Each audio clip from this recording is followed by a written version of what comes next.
শুধু গৌর অনুরাগী, কৃষ্ণ অনুরাগী, ধর্মপ্রাণ আমার ভক্তমণ্ডলী এবং আমার ভক্তিমতী মা বোনেরা, প্রথমে এই যে গৃহাঙ্গনে হরিনাম সংকীর্তনের আয়োজন করা হয়েছে, এত রাত্রিবেলায় শীতের মধ্যেও আপনারা যারা যারা এখানে ভগবানের কৃপা লাভ করার জন্য বসেছেন, সর্বপ্রথমে আমি ধন্যবাদ দিয়ে ছোট করব না। সবার শ্রীপাদ পদ্মে আমি কীর্তন গায়ক অনুরাগ চ্যাটার্জি এবং আমার ক্ষুদ্র কীর্তন সম্প্রদায়ের পক্ষ থেকে জানাই কোটি কোটি ধন্যবাদ।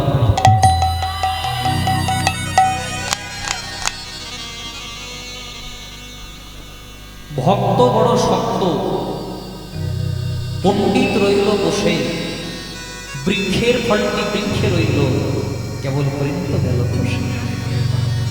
গোদাবরী নদীর তীরে মহাপ্রভু রায় রামানন্দকে প্রশ্ন করলেন, রামানন্দ, সম্পত্তির মধ্যে জীবের কোন সম্পত্তি গণি? মানে জগতের অনেক সম্পত্তি আছে, কারো টাকা পয়সা সম্পত্তি, কারো ধন দৌলত সম্পত্তি, কারো জমি সম্পত্তি সম্পত্তি, কিন্তু সম্পত্তির মধ্যে জীবের কোন সম্পত্তি গণি?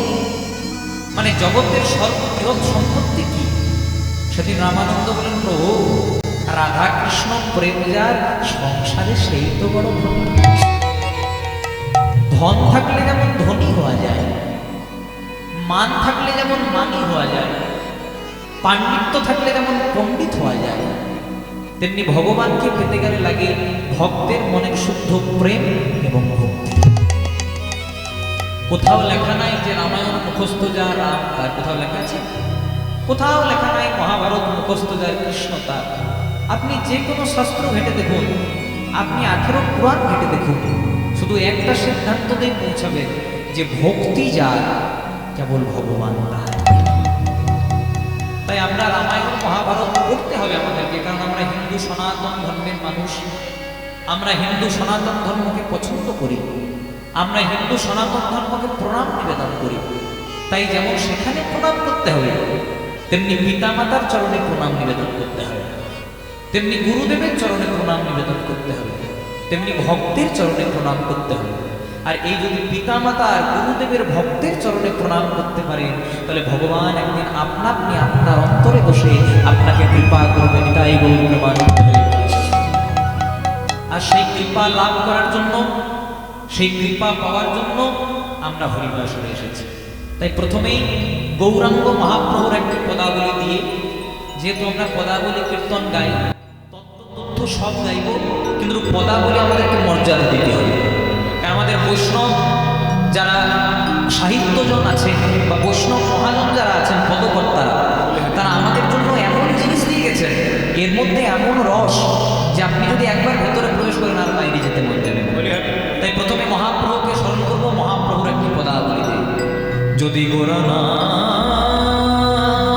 হইত তবে,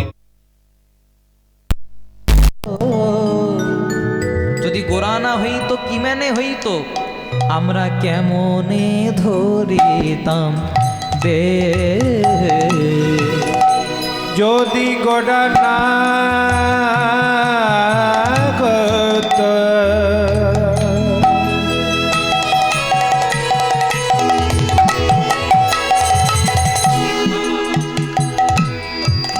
তবে কেমনে হত,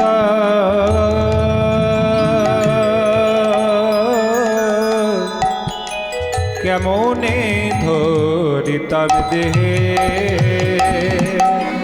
যদি গোরা না হইত,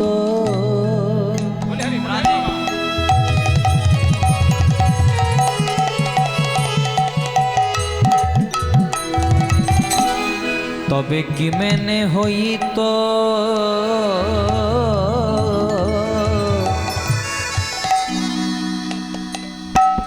আমরা কেমনে ধরিতাম দে। যদি গোরা না হইত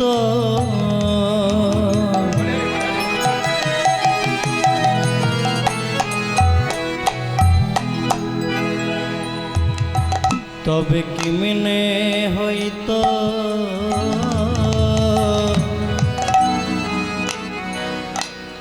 কেমনে ধরিতাম আস্তে। দে যদি গোরা না হইতো কি মেনে হইতো কেমনে ধরিতাম দে। মানে মহাপ্রভু বললেন, আমাদের বৈষ্ণব মহাজন বললেন, মহাপ্রভু যদি না আসতেন আমাদের অনেক কিছু অজানা রয়ে যেত। কি এমন গৌর এসে আমাদেরকে কি এমন জানালো যেটার জন্য আমরা গৌরের গান গাইব? বলছে কি জানালো জানো? ব্রজে শ্রীরাধার মহিমা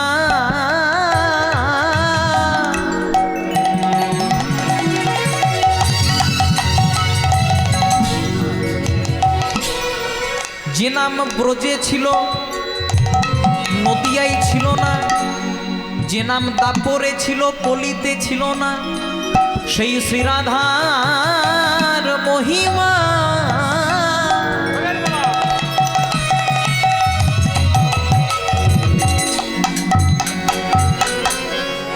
প্রেম রস সীমা ওই না শ্রীরাধার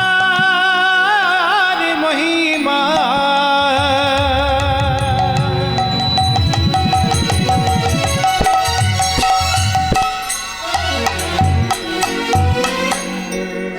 প্রেম রস সীমা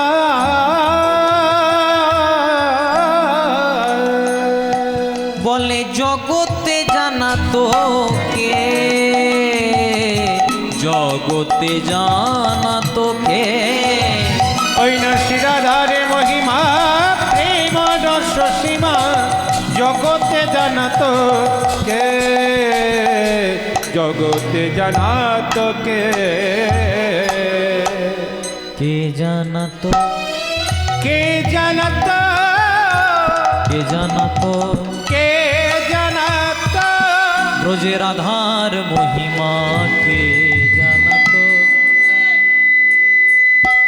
ব্রজরাধার মহিমা কে জানাত, ব্রজে রাধার মহিমা কলিতে কে জানা তো, ব্রজরাধার মহিমা কে জানাত, যদি কৃপা করে গোরা নাই আসিত, রাধার মহিমা কে জানাত, যদি কৃপা করে গোরা নাই আসিত, রাধার মহিমা কে জানাত, গাও পুন পুন শ্রী গৌরাঙ্গের গুণ, গাও পুন পুন শ্রী গৌরাঙ্গে গুণ, তোমরা গাও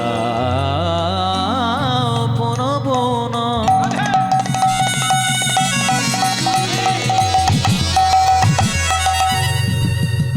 শ্রী গৌরাঙ্গের গুণ। দাও পুন পুন রাধে শ্রী গৌরাঙ্গের গুণ। রাধে। এখানে তো অনেক বয়োজ্যেষ্ঠ বাবা আছেন, জ্ঞানী গুণী। জয় রাধে। আপনাকে আগের বারও দেখেছি বাবা। জয় রাধে। আপনাদের মতো কয়েকজন সামনে থাকলেই কীর্তন হয়ে যাবে। হরে কৃষ্ণ। একটু মন দিয়ে শুনতে হবে। বৈষ্ণব মহাজন বলছে, ছেড়ো না, দেখো একবারে দেখো। বৈষ্ণব মহাজন বলছে তুমি গাও পুনঃ পুনঃ শ্রী গৌরাঙ্গের গুণ। হ্যাঁ গো মা, গৌরাঙ্গের গান গাইলে জীবন উদ্ধার হবে। জয় রাধে। বলছে না, কোটি জন্ম করো যদি নাম সংকীর্তন, তথাপি না পাবে ব্রজের ব্রজেন্দ্র নন্দন। নাম গাইতে হবে, কিন্তু গাওয়ার নিয়ম আছে। মনে করো আপনি গৌরের নামও গাইছেন, তার সঙ্গে চুরিও করছেন, ডাকাতিও করছেন, রাহাজানিও করছেন, কৃপা হবে? বলছে গৌরের গান গাইতে হবে, কিন্তু কেমন করে? সরল করিয়া মূর্ধনি হরি। তোমরা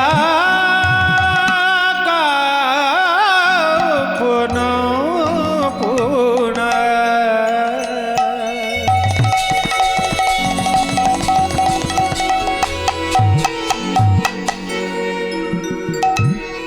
শ্রী গৌরাঙ্গের গুণ সরল করিয়া কারণ এ তিন ভুবনে গৌর মতো এমন দয়া তোমরা নাহি দেখো একজন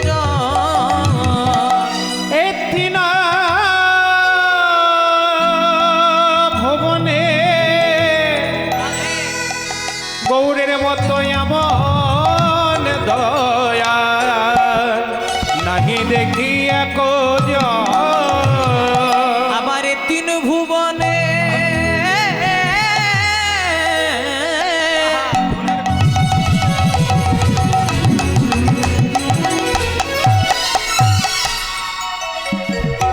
গৌরের মতো এমন দয়া আস্তে বৈষ্ণব মহাজন বলছে গৌরের মতন দয়াল হবে না আর হবেও না, কোনোদিন আসেনি আর কোনোদিনও আসবেও না।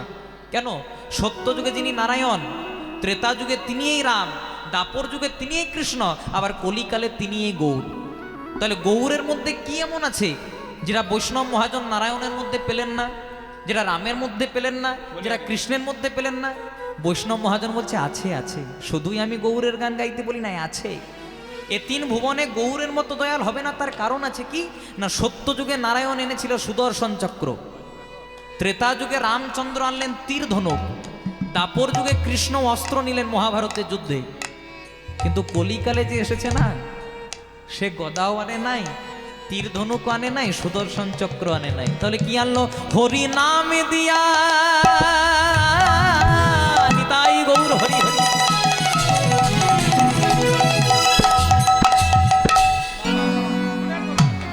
হরি নাম দিয়া কলির জীবের হৃদয় শোধিল, যাচিয়া জীবের দ্বারে দ্বারে। হরি নাম দিয়া হৃদয় সতিল, যাচিয়া দিবের দানে দারে। আবার এই ভগবান কেহ বলে পুরবেতে,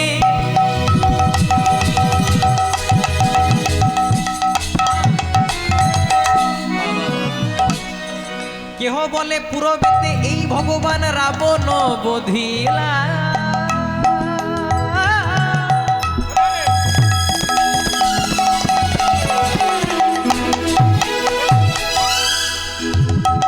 আবার গোলকে বৈভব লীলা, এই কলিকালের জীবের দ্বারে দ্বারে ওই ভগবান প্রচার করিলা। ওই না গোলকে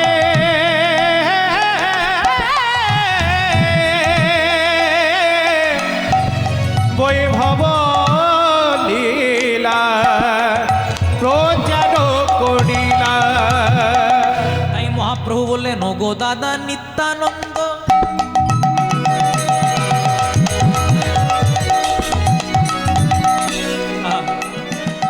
কথাগুলো খুব মন দিয়ে শুনবেন, খুব দামি কথা। মহাপ্রভু দাদাকে বলছে, শোনো দাদা নিত্যানন্দ, এই কলির জীব, এই কলির জীব, এই কলির জীব হলো অন্ধ। শোনো দাদা নিত্যানন্দ,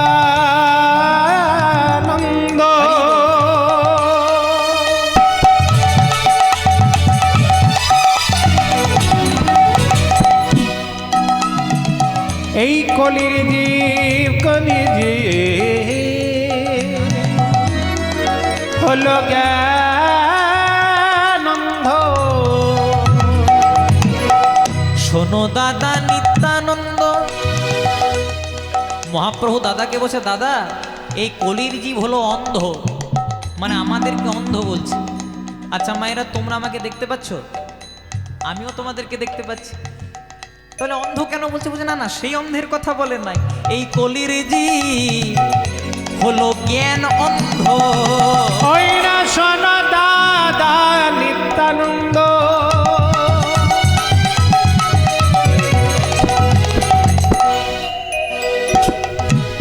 এই কলির জীব হলো জ্ঞানন্ধ।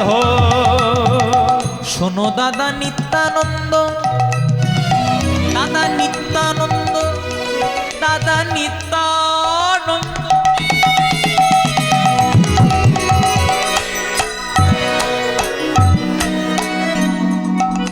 এই কলির জীব খারাপ কখন লাগে জানেন মা? যখন একটা MA পাস ছেলে চাকরি না পেয়ে চায়ের দোকান করে তখন খারাপ লাগে না। খারাপ কখন লাগে? যখন একটা MA পাস ছেলে চাকরি করার জন্য একটা 4 ফেল নেতার পায়ে ধরে তখন খারাপটা লাগে। আমরা এমন জায়গায় বাস করি যেখানে বই বিক্রি হয় ফুটপাতে আর চটি বিক্রি হয় শপিং মলে। এটা মহাপ্রভু আগের থেকেই জানতেন কলির যুগটা এমনিই হবে। তাই দাদা নিত্যানন্দ বলছে, দাদা এগুলো সামান্য অন্ধ নয়, এগুলো জ্ঞান অন্ধ। কারণ এই জীবে না নীল কৃষ্ণ না। ও গো দাদা, এই জীবে না কলির জীবে না পেল কৃষ্ণ না। দাদা এই জীবে না কলির জীবে না, না নীল কৃষ্ণ না। এই জীবে না কলির জীবে না নীল কৃষ্ণ না। আপনারা নেবেন তো? কৃষ্ণ নাম কেউ হাতছাড়া করে? এই যে যেখানে বসে আছেন এটা সৎসঙ্গের হাট। এখানে কোনো আন কথা হয় না, এখানে কোনো কু কথা হয় না, এখানে শুধু ভগবানের কথা হয়।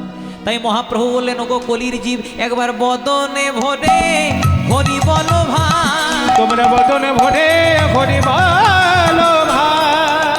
একবার বদন ভরে হরি বলো ভাই। বদন ভরে হরি বল ভাই। কারণ এমন মানব জন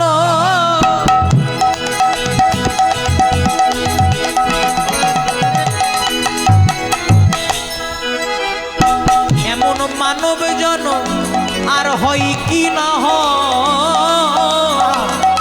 একবার বদনে ভরে হরি বলো ভাই। এমন মানবের জন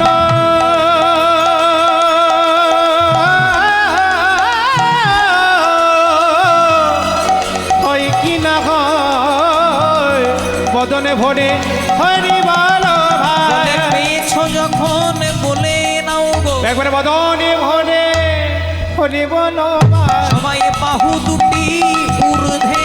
বদন ভরে হরি বল ভাই। এমন মানব জনমান হয় কি না হয়। বদনে ভরে হরি বলো ভাই। অনেক সাধের মানব জনম পেলে এমন জনম হয় কি আরে হয় না গো।